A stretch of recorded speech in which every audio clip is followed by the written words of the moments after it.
Hi friends, எல்லோரும் எப்படி இருக்கீங்க? நான் ரொம்ப நாள் கழித்து ஒரு குக்கிங் வீடியோ உங்கள் கூட ஷேர் பண்ணிக்கிறேன். ஸோ இன்றைக்கி பார்த்தீங்கன்னா ரொம்ப ரொம்ப ரொம்ப ஈஸியான ஒரு லன்ச் மெனு தான் உங்கள் கூட ஷேர் பண்ணிக்க போகிறேன். இது வந்து பீஸ் புலாவ் பண்ண போகிறேன். ஸோ இது ரொம்ப ஈஸிங்க. ஈவன் ஒரு பேச்சுலர்ஸ் பண்ணலாம். ரொம்ப இப்போ தான் குக்கிங் ஸ்டார்ட் பண்ணுறாங்க, அவங்க கூட ஈஸியாக பண்ணலாம். ஸோ இதுக்கு நான் என்ன எடுத்து வச்சுருக்கேன்னு பார்த்தீங்கன்னா, ஒரு நல்ல ஃப்ரெஷ்ஷான ஒரு பீஸ். இப்போ பார்த்திங்கன்னா இது வந்து ஃபுல் சீசனுங்க, அதனால நான் ஃப்ரெஷ்ஷாக வாங்கி உரித்து வச்சுருக்கேன். அப்புறம் பார்த்திங்கன்னா 2 ஆனியன் கட் பண்ணி வச்சுருக்கேன். கொஞ்சம் ஜீரா எடுத்து வச்சுருக்கேன். அப்புறம் கேஷ்யூ நட் ஆப்ஷனல் தான். சில்லிஸு, அப்புறம் பே லீவ்ஸு, சின்னமன், கொஞ்சம் ஏலக்காய், ஹோல் ஏலக்காய். ஸோ இதில் எடுத்து வச்சுருக்கேன். இதில் வந்து பார்த்திங்கன்னா நம்மளோட வேறு எந்த கரம் மசாலாவோ இல்லை எந்த ஒரு ஃப்ளேவரும் கிடையாது. வெறும் அந்த ஸ்பைசஸோட ஃப்ளேவர் மட்டும்தான். ஸோ நான் இதில் வந்து ஒரு குக்கரில் வந்து கொஞ்சம் ஆயிலும் நெய்யும் போட்டு ஹீட் பண்ணியிருக்கேன். ஆக்சுவலி நான் இதில் வந்து 1 பை 1 போடுறப்போ அது வீடியோ ஆன் பண்ணவே மறந்துட்டேன். ஸோ எல்லாம் போட்டதுக்கப்புறம் தான் பார்த்தேன் நான். ஸோ எல்லாமே இதில் போட்டு நல்லா வதக்கி விட்டுக்கோங்க. ஃபஸ்ட்டு ஆனியன், அப்புறம் சில்லி. ஆக்சுவலி ஃபஸ்ட்டு வந்து கேஷ்யூ நட் போட்டுடணும். அப்போ தான் வந்து அது நல்லா உங்களுக்கு வதங்கும். நீங்கள் ஆனியன் போட்டதுக்கப்புறமா கேஷ்யூ நட் போட்டிங்கன்னா அவ்வளோவா அந்த ரோஸ்ட் ஆகாது. ஸோ அதுக்கப்புறம் பார்த்திங்கன்னா அந்த நம்ம எடுத்து வச்சுருந்த பட்டாணியும் ஆட் பண்ணிக்கிறேன். அப்புறம் நம்மளுக்கு தேவையான அளவுக்கு உப்பு எடுத்து வச்சுக்கலாம். அதே மாதிரி சில்லியும் வந்து அந்த சில்லியோட காரம் மட்டும்தான். ஸோ அதனால் நான் வந்து ஒரு 4 சில்லி எடுத்திருக்கேன். உங்களுக்கு எப்படி காரமோ அதுக்கேற்ற மாதிரி நீங்கள் எடுத்து வச்சுக்கோங்க. ஆக்சுவலி நான் இது குக் பண்ணுறப்பவே நான் வந்து பேசினேன். பட் கொஞ்சம் அங்கே பேக்ரவுண்ட் நாய்ஸ்லாம் இருந்ததுனால தான் நான் இப்போ வாய்ஸ் ஓவர் கொடுத்துட்ருக்கேன். அப்புறம் பார்த்திங்கன்னா நான் வந்து 2 டம்ளர் ரைஸ் எடுத்து வச்சுருக்கேன். நல்லா கழுவி ஊற வச்சு எடுத்து வச்சுருக்கேன்.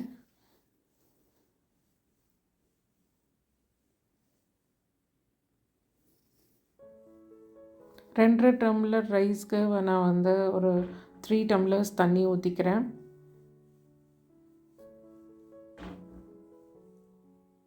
ஸோ எல்லாமே போட்டுட்டு ஜஸ்ட் ஒரு நல்ல மிக்ஸ் கொடுத்துட்டு மூடி வச்சிடலாம். இது வந்து நான் 2 விசில் விடுறேன். ஸோ இது ஆகிற கேப்பில் நான் மட்டர் பன்னீரும் பண்ணி வச்சுக்கிறேன். ஏன்னா ரோட்டிக்கு சைட் டிஷ்க்காக பண்ணுறேன். மட்டர் பார்த்திங்கன்னா நல்லா ஃப்ரெஷ்ஷாக இருந்தது. ஸோ வெண்ணெய், அப்புறம் பன்னீர், டொமேட்டோ அண்ட் ஆனியன் கட் பண்ணி எடுத்து வச்சுருக்கேன். ஸோ அது ரேண்டமாக தான் கட் பண்ணியிருக்கேன். ஏன்னா நம்ம எப்படியும் அதை அரைக்க தான் போகிறோம், அதனால் எடுத்து வச்சுருக்கேன். ஸோ நான் ஃபஸ்ட்டு என்ன பண்ணுறேன்னு பார்த்திங்கன்னா, வெண்ணெயில் வந்து ஃபஸ்ட்டு பன்னீரை ஃப்ரை பண்ணி எடுத்துக்க போகிறேன். ஸோ அதுக்கு ஒரு கடாய் வச்சு பட்டர் போட்டுட்டு அது உருகின உடனே நம்ம வந்து பன்னீர் போட்டு ஃப்ரை பண்ணிக்கலாம். நான் ஏன் இவ்வளோ பட்டர் எடுத்துருக்கேன்ட்டு யோசிக்காதீங்க. ஏன்னா தக்காளி வெங்காயமும் எப்படி இதில் ஃப்ரை பண்ணணும், அது எண்ணெயிலலாம் ஃப்ரை பண்ணால் நல்லா இருக்காது, அந்த எண்ணெய் ஸ்மெல் வந்துடும். ஸோ அதனால் எப்படியும் தேவைப்படுங்கிறதுனால நான் வந்து பட்டர் கொஞ்சம் நிறைய எடுத்திருக்கேன்.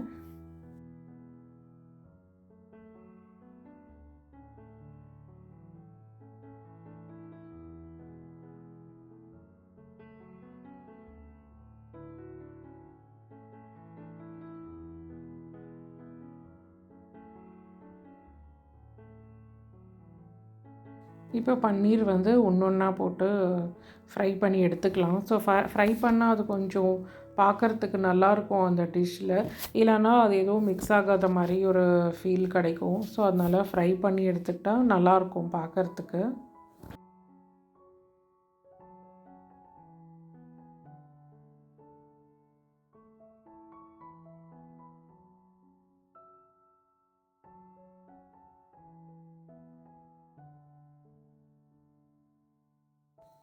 ஸோ நான் அந்த பன்னீர் ஃப்ரை பண்ண அந்த பேன்லேயே அந்த பட்டர்லேயே தக்காளி வெங்காயமும் போட்டு மிக்ஸ் பண்ணிக்கிறேன்.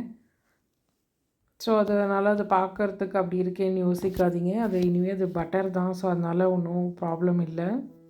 இல்லைன்னா நீங்கள் வந்து இன்னொரு கடாய் வச்சு தனித்தனியாக பண்ணிக்கணும்.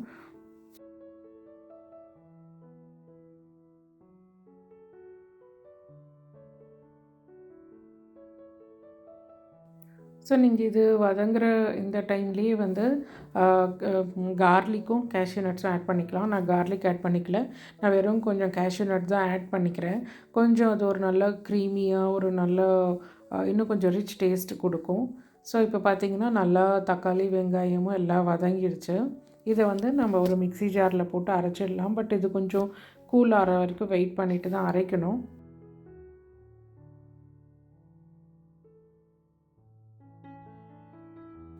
நான் வந்து அதே சேம் கடாயில் நான் வந்து கொஞ்சம் வெண்ணெய் போட்டுக்கிறேன்.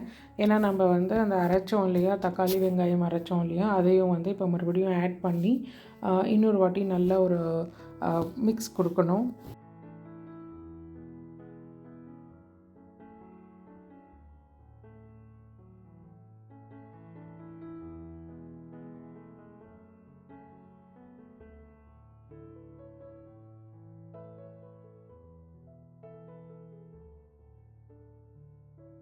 ஸோ இப்போ வந்து அந்த பியூரி இதில் ஆட் பண்ணிக்கலாம். ஆட் பண்ணிக்கிட்டு உங்களுக்கு எவ்வளோ இன்னும் கொஞ்சம், ஏன்னா அது ஆல்ரெடி திக்காக தான் இருக்கும். ஸோ நம்ம இன்னும் கொஞ்சம் தண்ணி ஆட் பண்ணிக்கணும். நீங்கள் பார்த்தீங்கன்னா தெரியும் நல்லா திக்காக இருக்குது. ஸோ நம்ம வந்து கொஞ்சம் தண்ணி எக்ஸ்ட்ரா தண்ணி ஆட் பண்ணிக்கலாம்.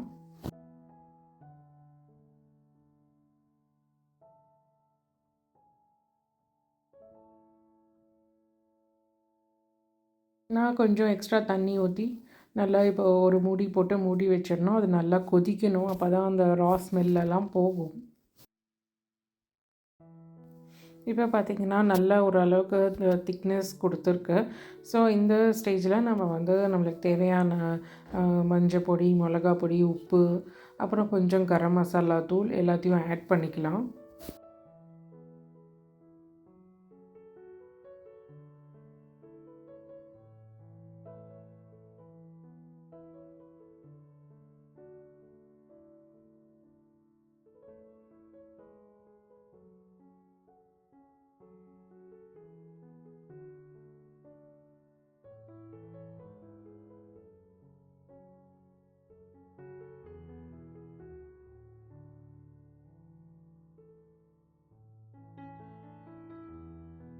அதெல்லாம் கொஞ்சம் நல்லா மிக்ஸ் ஆன உடனே நாம் வறுத்து வச்சுருக்கிற பன்னீர் போட்டுக்கலாம்.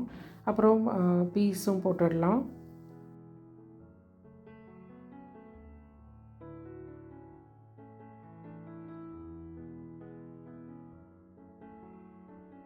ஸோ எல்லாமே போட்டு முடித்ததுக்கப்புறமா நம்ம வந்து லாஸ்ட்டாக அந்த கசூரி மேத்தி கொஞ்சம் ஆட் பண்ணிக்கலாம்.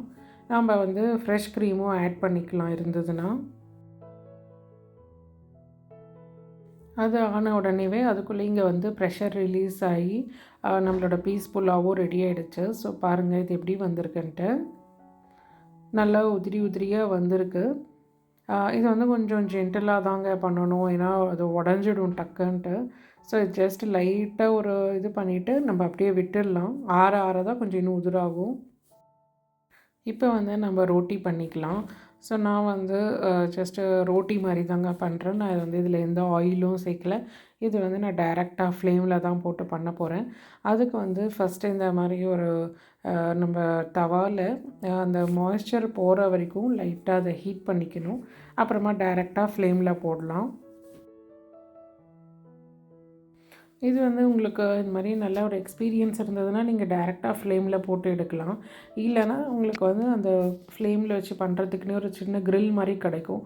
அது கூட நீங்கள் வாங்கிக்கலாம். ஏன்னா இது வந்து டக்குன்னு பேர்ன்ட் ஆகிடுங்க. அதனால இது வந்து கொஞ்சம் எல்லா சைடும் வந்து நம்ம அந்த ஃப்ளேமில் காமிக்கணும். அது வந்து கொஞ்சம் ப்ராக்டிஸில் தான் வரும். இதே மாதிரி நான் எல்லா ரோட்டியும் பண்ணி எடுத்துக்கிறேன்.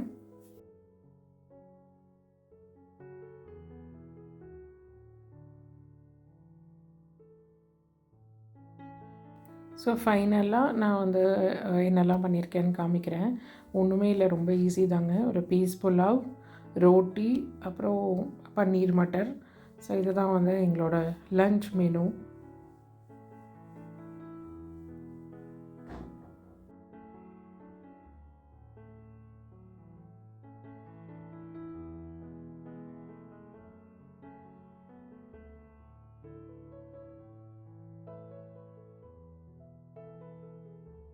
ஸோ இப்போ ஈவினிங் ஆகிடுச்சுங்க. நான் வந்து உங்கள் கூட ஒரு சின்ன ராகி குக்கீஸ் உங்கள் கூட ஷேர் பண்ணிக்க போகிறேன்.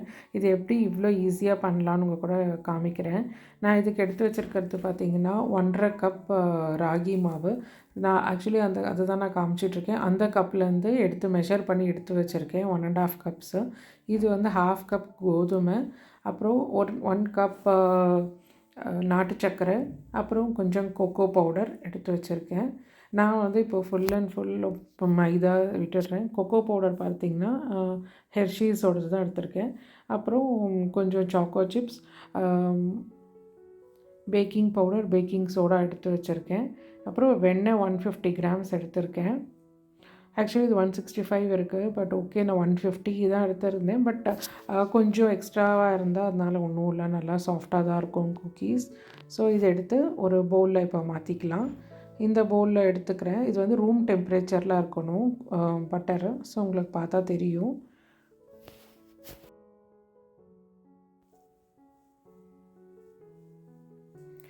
இப்போ வந்து இந்த மாதிரி ஒரு நல்ல ஹேண்ட் பிளெண்டர் வச்சு நல்லா அதை க்ரீமாக ஆக்கிற வரைக்கும் நல்லா மிக்ஸ் பண்ணிக்கணும். நல்லா ஃப்ளஃபியாக வரணுங்க, அந்த அளவுக்கு இதை வந்து பீட் பண்ணிக்கணும். இப்போ பாருங்கள் எவ்வளோ ஒரு க்ரீமாக ஆகிடுச்சுன்ட்டு. ஸோ இந்த ஸ்டேஜில் நாம் வந்து நாட்டு சர்க்கரை எடுத்துக்கிறேன். நான் வந்து white sugar full and full avoid பண்ணிவிட்டேன். ஸோ நாட்டு சர்க்கரை எடுத்துக்கிட்டு அதையும் நல்லா மிக்ஸ் பண்ணிக்கலாம். நல்லா க்ரீமி ஆகிற வரைக்கும் மிக்ஸ் பண்ணிக்கலாம். ஸோ சைட்ஸ் எல்லாம் நீங்கள் வந்து ஸ்க்ரேப் பண்ணி விட்டுட்டு மிக்ஸ் பண்ணிக்கோங்க. அப்போ தான் வந்து உங்களுக்கு வேஸ்ட் ஆகாமல் இருக்கும்.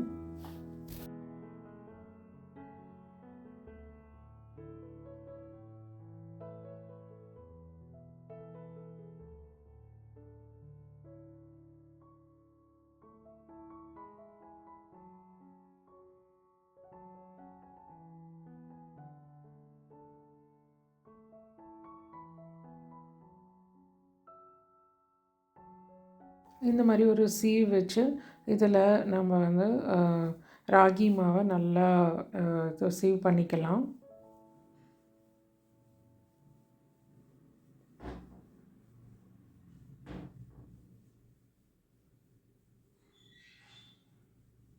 அப்புறம் கோதுமை மாவு கண்டிப்பாக ஆட் பண்ணணும். அதை தான் உங்களுக்கு வந்து அந்த பைண்டிங் டெக்ஸ்சரை கொடுக்கும்.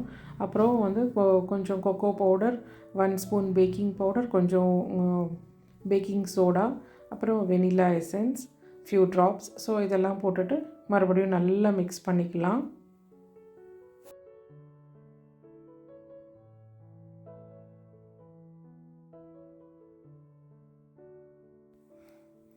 ஆக்சுவலி இதெல்லாம் விட நம்ம கையை நல்லா வாஷ் பண்ணிவிட்டு ஹேண்ட்லேயே மிக்ஸ் பண்ணிக்கிறது பெட்டர். ஏன்னா நம்மளுக்கு அப்போ தெரியும் அது எந்த அளவுக்கு ஹார்டாக இருக்கா இல்லை சாஃப்டாக இருக்கா.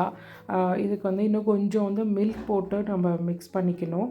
ஸோ நான் அதுக்குள்ளே அந்த இடம்லாம் க்ளீன் பண்ணிவிட்டு கொஞ்சம் மில்க் போட்டு நல்லா மிக்ஸ் பண்ணிக்கிறேன். ஏன்னா வந்து நம்மளுக்கு அப்போ தான் தெரியும் நம்ம எவ்வளோ நம்மளுக்கு அந்த சாஃப்ட்னஸ் இருக்குங்கிறது.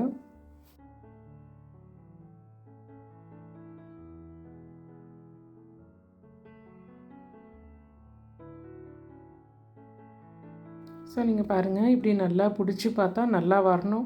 ஒரு உடையாமல் அந்த மாதிரி பிரேக் ஆகாமல் வந்ததுன்னா கரெக்டான அர்த்தம். இல்லை உங்களுக்கு இன்னும் கொஞ்சம் தேவைப்பட்டதுன்னா இன்னும் கொஞ்சம் மில்க் ஆட் பண்ணிக்கிட்டு மறுபடியும் மிக்ஸ் பண்ணிக்கலாம்.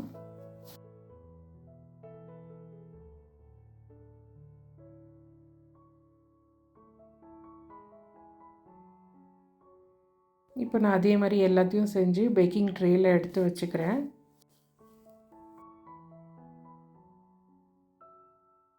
இதெல்லாம் பண்ணிவிட்டு சாக்கோ சிப்ஸை வந்து அங்கங்கே அப்படி வச்சுக்கலாம். ஆக்சுவலி ஒயிட் சாக்லேட் இருந்தால் பார்க்குறதுக்கு கொஞ்சம் நல்லா இருந்திருக்கும். எனக்கு இது தான் இருந்தது. ஸோ நான் இதையே வச்சுக்கிறேன் நான். Actually Hershey's cocoa powder use பண்ணதுனால ஒரு நல்ல ஃப்ளேவர் கிடச்சிது. ஸோ அந்த மாதிரி கொஞ்சம் நல்லா பிராண்டடாக வாங்கிக்கிறது எப்போவுமே பெட்டரு. இங்கே வந்து ஓடிஜியை நான் வந்து 180 டிகிரி இல்லை 10 மினிட்ஸ் ப்ரீ ஹீட் பண்ணிக்கிட்டே இருக்கேன். ஸோ இது பார்த்திங்கன்னா இங்கே ஃபேன் ஆன் பண்ணிக்கிட்டு டபுள் ராடு மேலே கீழே ராடையும் வந்து ஆன் பண்ணி விட்டுக்கிறேன். ஸோ 10 மினிட்ஸ் இது ப்ரீ ஹீட் ஆன உடனே நம்ம வந்து பேக்கிங் ட்ரேயை இதில் உள்ளே வச்சிடலாம். நான் வந்து 20 மினிட்ஸ் வச்சுருக்கேன். 20 மினிட்ஸ் கழித்து நான் எடுத்து பார்த்தேன். நல்லா சூப்பர் சாஃப்டாக வீடே நல்ல ஒரு அந்த பேக்கிங் ஸ்மெல்லோடு சூப்பராக இருந்தது. பார்த்தீங்கன்னாவே தெரியும் நல்லா வந்திருக்கு பாருங்கள். ஆக்சுவலி எடுத்த உடனேவே கொஞ்சம் இந்த சாஃப்டாக அந்த க்ரன்ச்சி இல்லாத மாதிரி தான் தெரியும். பட் கொஞ்சம் டைம் ஆக ஆக ஒரு 15-20 மினிட்ஸ் ஒரு ½ அன் ஹவர் கிட்ட வெளியில் வச்சிங்கன்னா அதுக்கப்புறம் அது ஒரு நல்லா க்ரன்ச்சியாக இருக்கும். பட் இப்போவே ஒரு நல்ல சாஃப்டாக தான் இருந்தது. ஸோ குயிக்காக ஒரு ஹெல்த்தியான டேஸ்டியான குக்கீஸ் பண்ணதை பார்த்தோம். ஸோ இவ்வளோதாங்க இந்த வீடியோ, நான் இதோட முடிச்சுக்கிறேன். ஸோ இன்றைக்கி வந்து 2 சூப்பர் டிஷ், ரொம்ப ஈஸியான டிஷ் உங்கள் கூட ஷேர் பண்ணிக்கிட்டதில் ரொம்ப ரொம்ப ஹாப்பி எனக்கு. உங்களுக்கு பிடிச்சிருந்தா மறக்காமல் ஒரு லைக் கொடுங்க. மறுபடியும் வேறு ஒரு நல்ல வீடியோவில் மீட் பண்ணுறேன். தேங்க்யூ, பாய்.